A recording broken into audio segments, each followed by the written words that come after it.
नमस्कार दोस्तों। आशा है आपको हमारी पहले वाली कहानी अच्छी लगी होगी। प्लीज़ कमेंट करके बताइए इसके बारे में। आज हम मशहूर film director writer Satyajit Roy की लिखी टेलीफोन सुनाने जा रहे हैं। तो चलिए सुनते हैं आज की कहानी टेलीफोन।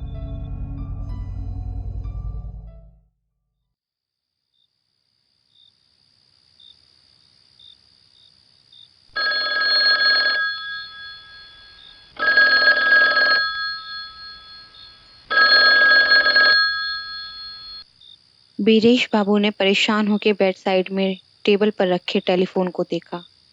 टेलीफोन के बगल में घड़ी पर नजर डाली। 12 बज रहे हैं, रात के 12। बीरेश बाबू अभी बस किताब को रख के कमरे की लाइट बंद करने ही जा रहे थे और वहां दूसरी तरफ टेलीफोन बजता ही जा रहा था।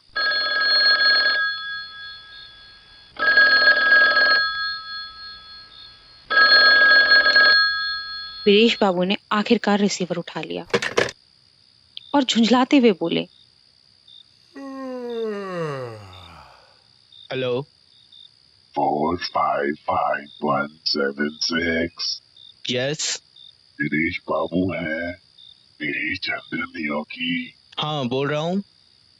नमस्कार। नमस्कार।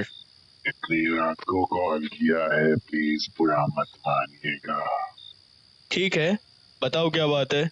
आपके साथ कुछ बात करनी थी। बीरेश बाबू अब ज्यादा परेशान हो रहे थे। वो बोले, मैं जान सकता हूँ आप कौन बात कर रहे हैं? मेरा नाम गणपति सोम है। पर अभी तो बात करने का टाइम नहीं है, मैं सोने जा रहा था। उसके अलावा मैं तो आपको जानता भी नहीं। पर मैं तो आपको जानता हूँ।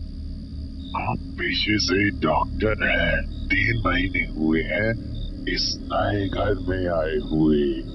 पहले वाले घर में आग लग गई थी, जिससे बहुत नुकसान हुआ था, जिस कारण आपको नए घर में आना पड़ा।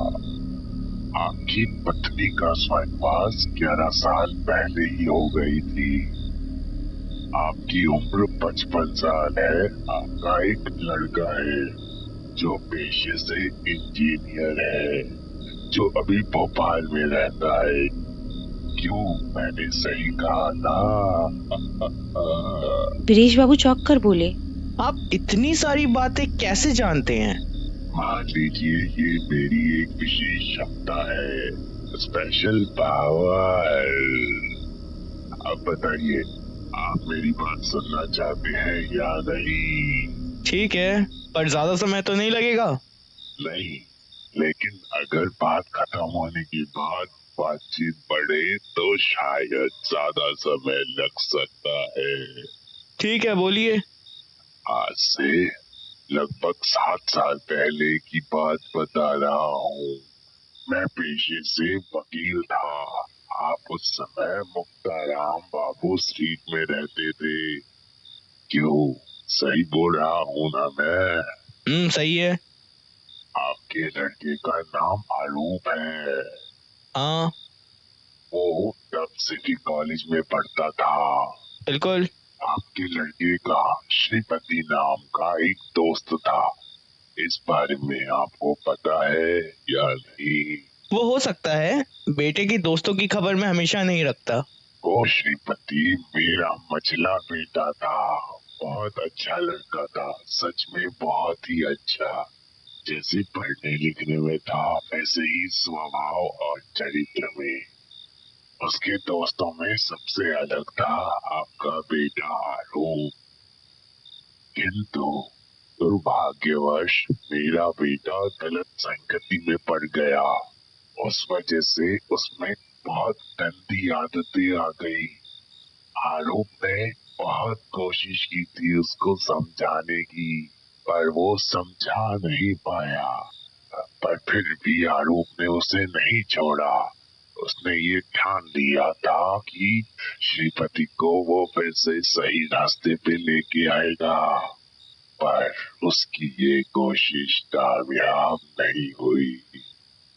इन सब के बारे में क्या आपको पता है? आरूप के इस दोस्त को मैंने देखा है, पर वो ऐसा है ये पता नहीं था। अब एक दुर्घटना की बात करूं, मेरे लड़के को जुए की लत लग गई थी। वो रेस कोर्स में जाने लगा था, उसकी वजह से वो बहुत कुछ हार गया, जिससे कर्ज बढ़ जाता है। तब वो आरोप से मदद मांगते हुए बोलता है कि अगर वो उसकी मदद नहीं करेगा तो आत्महत्या के अलावा कोई और उपाय नहीं है। आरोप उसकी मदद कैसे करता है, आपको पता है क्या? अब समझा मैं। क्या समझे आप?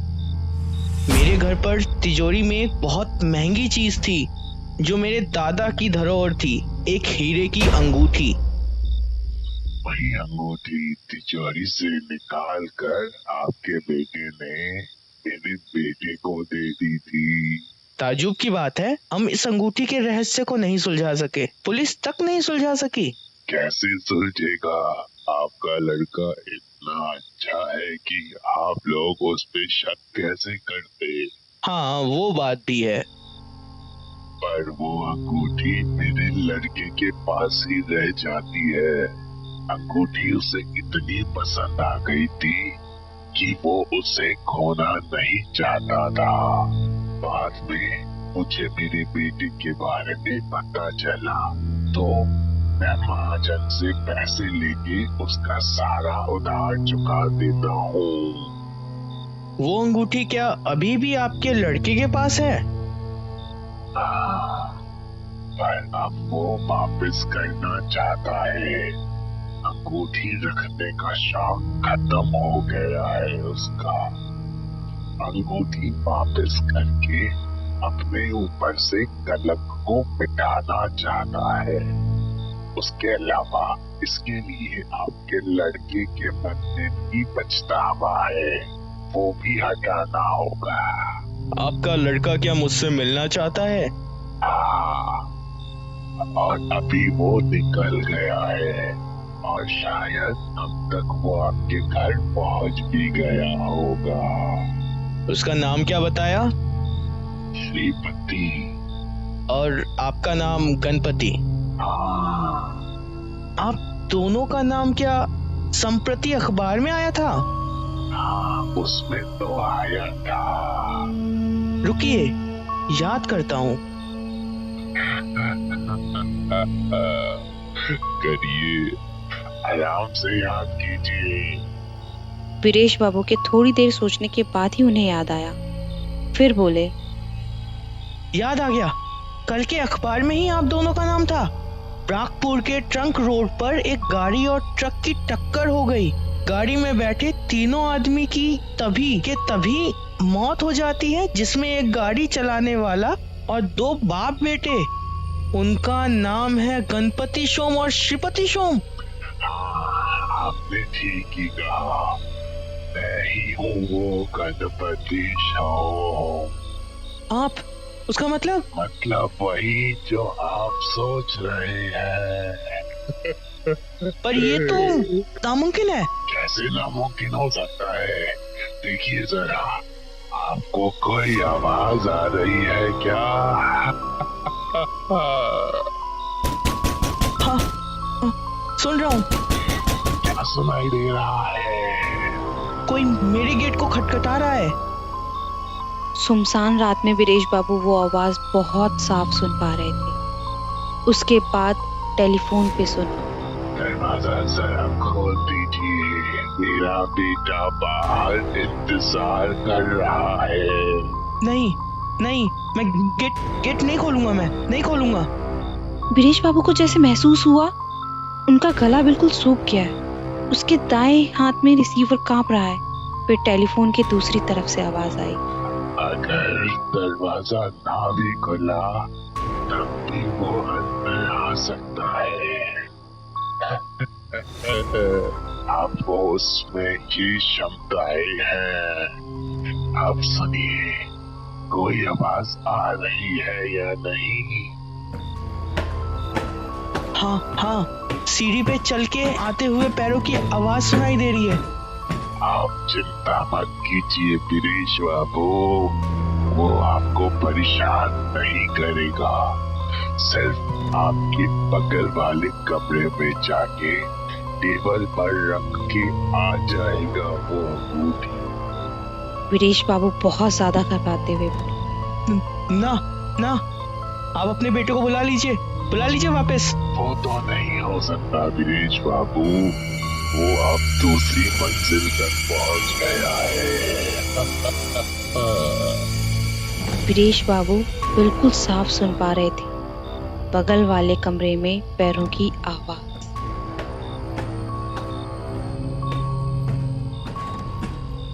आवाज थोड़ी देर के लिए शांत हुई, फिर सुनाई दिया, पर इस बार सीढ़ी उतरने की आवाज।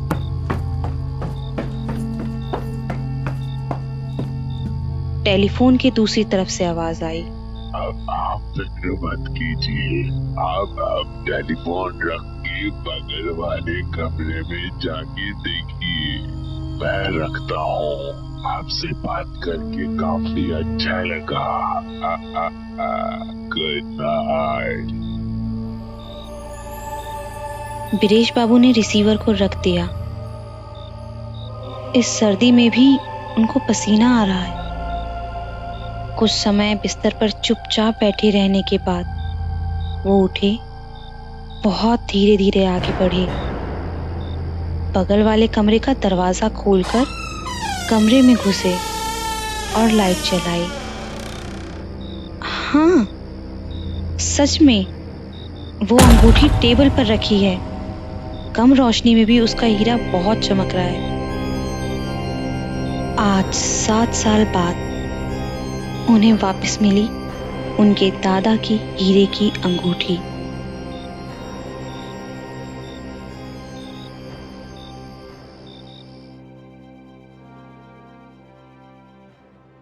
तो आज की कहानी आपको कैसी लगी प्लीज कमेंट करके बताइएगा और अपने दोस्तों के साथ शेयर करना ना भूलिएगा।